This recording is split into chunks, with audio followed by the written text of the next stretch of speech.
ఒక్క సెకండ్. అంతే. రాత్రి 9 గంటలు. రోడ్డుపై లైట్లు మెరుస్తున్నాయి. రాజు తన కొత్త బైక్పై గాలిలా దూసుకెళ్తున్నాడు. అమ్మ ఫోన్ చేసింది. బాబూ, హెల్మెట్ పెట్టుకో అంది. రాజు నవ్వుతూ, ఏమీ లేదు అమ్మా, దగ్గర్లోనే ఉన్నాను అన్నాడు. అతనికి తెలియదు, అది అతని జీవితంలోని చివరి నవ్వు అవుతుందని. ఒక చిన్న మలుపు. ముందు నుంచి వేగంగా వచ్చిన వాహనం. ఒక్కసారిగా బ్రేక్. బైక్ జారిపడింది. అంతే. ఒక్క సెకండ్. తల నేరుగా రోడ్డుకి తగిలింది. ఆ శబ్దంతో అక్కడున్న వాళ్ళు ఒక్కసారిగా స్తంభించిపోయారు. అతని కలలు, ఆశలు, కుటుంబం అన్నీ ఒక్క క్షణంలో చీకటిలో కలిసిపోయాయి. హెల్మెట్ లేకపోవడం వల్ల తలకు బలమైన దెబ్బ తగిలింది. బయటకు కనిపించింది చిన్న గాయం మాత్రమే.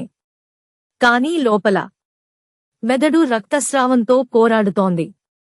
హాస్పిటల్లో డాక్టర్లు పరుగులు, యంత్రాల శబ్దాలు. అమ్మ కళ్లలో భయం, నాన్న చేతుల్లో వణుకు. బతికే అవకాశం ఉంది కాని అని డాక్టర్ మాట మధ్యలోనే ఆగిపోయింది. రోజులు గడిచాయి. రాజు కళ్ళు తెరిచాడు. కానీ మాట రాలేదు. నవ్వు లేదు. గుర్తులు లేవు.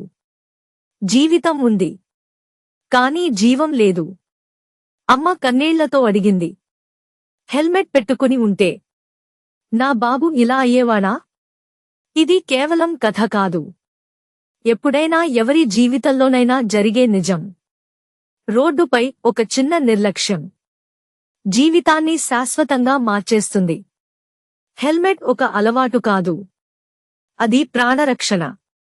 ఒక్క సెకండ్ ఆలస్యం అయినా పర్వాలేదు, కానీ హెల్మెట్ లేకుండా బయటకు వెళ్ళొద్దు.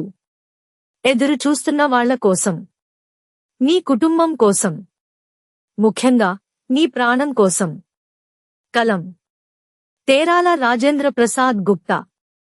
బాబు జగ్జీవన్ రామ్ నగర్, హైదరాబాద్ 37.